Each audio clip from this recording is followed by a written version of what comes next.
In this lesson, I'm going to teach you how to play Happy Birthday on the acoustic guitar for beginners. Now, hang out to the very end because I have a bonus for you that'll make this lesson even more valuable. Happy birthday to you. Happy birthday to you. Happy birthday, dear Johnny. Happy birthday to you. Hi there, I'm Tomas Michaud from Real Guitar Success. I'm going to get right into the lesson. First, I'm going to show you kind of the traditional chords that a lot of people play for this song, but then I'm going to quickly go into an upgraded version, which is what I just played. And you'll see why that's not only easier, but I think it even sounds better. And then finally, I'll show you some strumming patterns and a special bonus at the end. I'm going to show you how to change the pitch to fit your voice better. Let's start off with the G chord. Now, I'm playing a 3-finger G chord using my pinky. The main reason I like this chord for this is that it's going to be easy to switch over to the folk style C chord. But if you know a different version of G and you want to use it, that's perfectly fine. Next comes the folk style C chord. You notice I just take my pinky off and move the second and third fingers over and put the first finger down on the first fret. And then we're going to play a folk style D chord. So I turn these two fingers around and put the third finger in the middle. Now let's go on to the upgrade version. I'm not going to play the song yet. What you're going to do is either use the traditional chords or the upgrade chords, and everything else will be the same. By the way, I've written out the chords and the tab for you. I'll put a link in the description so you can get that. The first chord is a 4-finger style G chord. It looks difficult, but I actually find it easier because even though you're using the pinky, you've got the third finger there supporting it. It's also going to be really easy to move to the C and the D chord from here. So I've got my second finger on the 6th string, 3rd fret. First finger is on the 2nd fret of the 5th string. I have my third finger and pinky together on the 3rd frets. That's the 2nd string and the 1st string. It sounds like this. It's a very full sounding chord, and it's used a lot in modern pop music. Now we're going to a version of a C chord. Look how easy it is to switch. We're going to take the second finger and move it over a string and the first finger. Now I usually do that together. So from here it's going to be like this. Technically this is called a C add 9, but a lot of people just call it a version of C. You'll find that it works as a substitute for the folk style C in many songs. Not all, but many. And it adds a little more modern sound to it. Here's what it sounds like.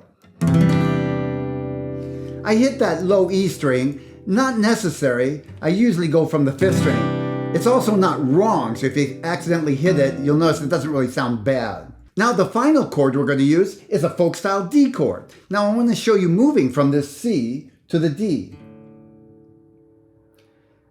Did you notice that my third finger stayed right where it is? I am going to lift off my pinky. This third finger acts like an anchor between these 3 chords. Watch this. I go to the G chord, pinky down, to the C chord, the third finger and the pinky stay right where they are, and now to the D, the third finger stays where it is and I lift off the pinky.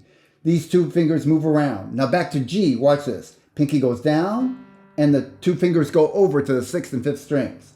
Back to D. Because that finger is an anchor, it actually makes it a little easier to get to the other notes because you've got something to refer to. If these chords are new for you, I recommend you practice like this. Start off fingering the chord, press down, and then release your hand and do that over and over, maybe, 10 times. And do it over a period of days as well, not just once. Then do the same thing, but strum down and see how the notes sound. Spend just a couple of seconds, adjust them if you need to, and take it off and do it again. Now you're starting to develop some muscle memory. Once you're starting to feel comfortable, doesn't have to be perfect, add another chord so you can practice switching. I'll recommend the D because we're going to use this change a lot. Going to the D chord, I move the 2 fingers over. Notice I switch them around. The first finger goes to the 3rd string and the second finger goes to the 1st string, and then take off the pinky. Third finger again stays exactly there. Now strum it and see what it sounds like. If it's new, you can go ahead and take it off and finger it a few times to get used to putting your fingers in the right place. But then practice the switching. Go to the G chord, do a simple strum, just see how it sounds, and then to the D chord. Do a simple strum and see how it sounds. Do that a little each day and it'll get more and more natural. Now it's time to put the chords to the words. This is one of the easier ways to decide when to change chords. Now use whichever versions of the chords that you want. It's going to be the same. We'll start off with a G chord, and I'll sing the words along and go very slow just so you can see where the chord fits with the words. You can follow along with me, which I encourage you to, or if you want, you can just watch and then try it the second time around. Happy birthday to you, to D chord. Happy birthday to, going back to G. Happy birthday, dear. You put somebody's name here, Johnny. Happy, that was the C chord, going to D. Birthday to, back to G, and that's the end. We're going to add a strum to it now. This song is in what we call 3/4 time. What's most important about that is it just has a 3-pulse feel to it. 1, 2, 3. So you could just strum straight down like this. 3, 1, 2. Happy birthday to 1, 2. Happy birthday, or so on. I'm going to show you a simple strum that kind of helps you keep track of where the pulse is. We're going to hit the bass note and then strum twice. Now when I say hit the bass note, don't worry if you hit 1 note or 2 notes or 3, it doesn't matter. I mean more like in the bass area. So if I hit this note or if I hit the first 2, that's okay. It still sounds different enough to give it a little groove. So the strum's going to be like this. Bass, strum, strum. If I count it, it's 1, 2, 3. Play any G chord you want and let's do it together. 1, ready, go. Bass, strum, strum, bass, strum, strum, bass, strum, strum, bass, strum, strum. Now let's do it on a D chord because we've got a different bass note. The bass note for the D chord is on this 4th string. Again, a little harder to hit it exactly right on. It's okay if you hit the 5th string, even if you get all the way to 6th string, but usually what people do is they hit that 5th string. Let's try it. Try to hit the 4th string. Here we go. 1, ready, play.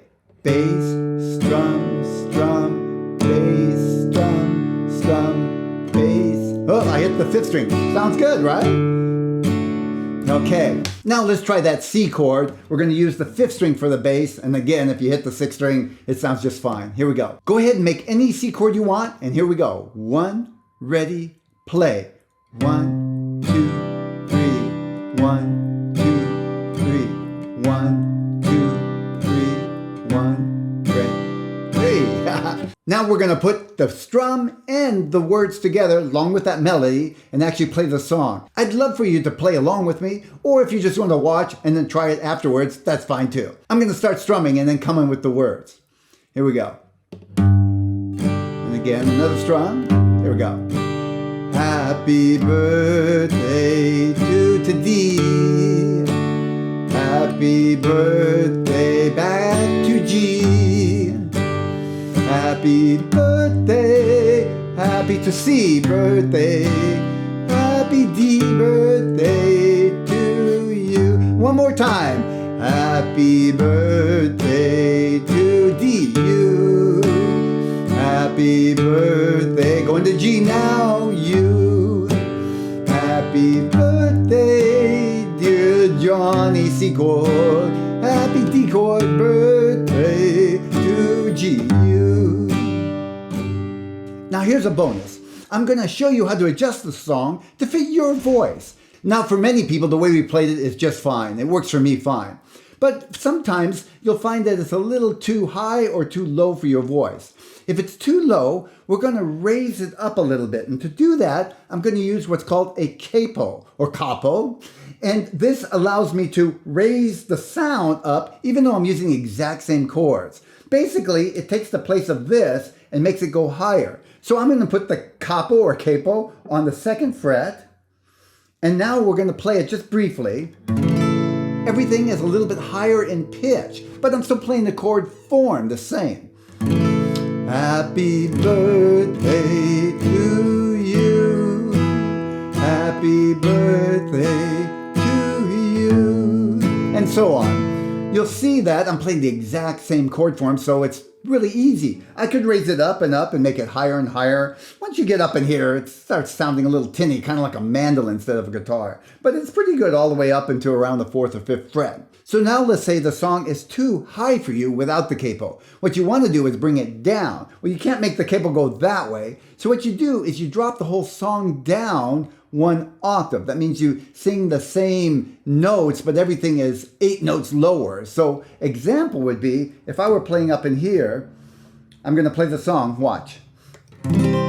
Happy birthday, it's really high for my voice. So I'm going to drop the whole thing down 1 octave. Happy birthday to you. Happy birthday. That's 1 octave. Same notes, but 8 notes lower.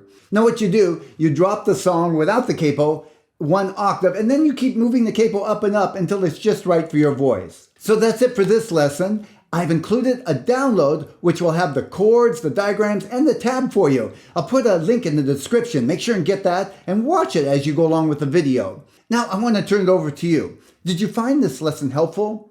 Was it helpful to show you how to change the key of the song or adjust it to your voice with the capo? Let me know in the comment field below. And let me know if there's something else that you'd like to see me do in a lesson.